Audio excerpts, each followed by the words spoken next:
ঢাকায় এসেছেন ভারতীয় শাস্ত্রীয় সঙ্গীত জন আচার্য জয়ন্ত বোস।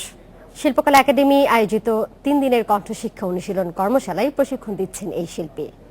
গুণী এই শিল্পী রঙ্গমঞ্চকে জানালেন শাস্ত্রীয় সঙ্গীত নিয়ে তার ভাবনার কথা।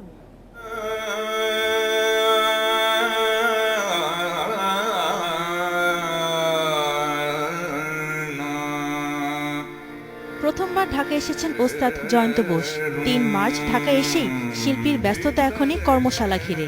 সোমবার নবীন প্রবীণ সঙ্গীত প্রেমীদের তিনি শেখান বেহাগ তাল। বেহাগ সম্পূর্ণ রাগ। আচ্ছা, এই রাগের সময় হচ্ছে সায়ংকাল। নিপুণ হারমোনিয়াম বাদক হিসেবেও খ্যাতি রয়েছে আচার্য জয়ন্ত বোসের। বাংলাদেশের তরুণ প্রজন্মের শাস্ত্রীয় সঙ্গীতের প্রতি আগ্রহে মুগ্ধ প্রখ্যাত এই সঙ্গীতজ্ঞ। তার আশা, এই প্রজন্মের হাত ধরেই টিকে থাকবে শাস্ত্রীয় সঙ্গীতের আবহমান ধারা।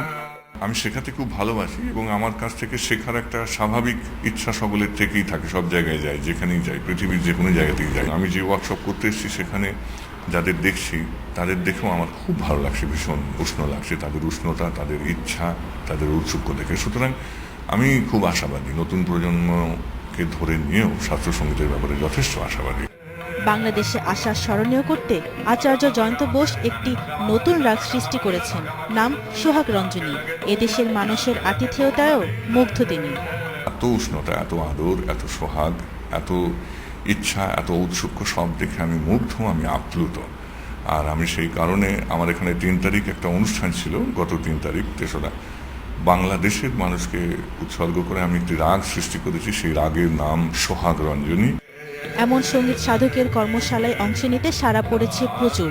শিল্পকলা একাডেমিতে রোববার থেকে জমে উঠেছে নবীন প্রবীণ সঙ্গীত প্রেমীর মিলন মেলা। Tabassum Arzu, Independent News, Dhaka.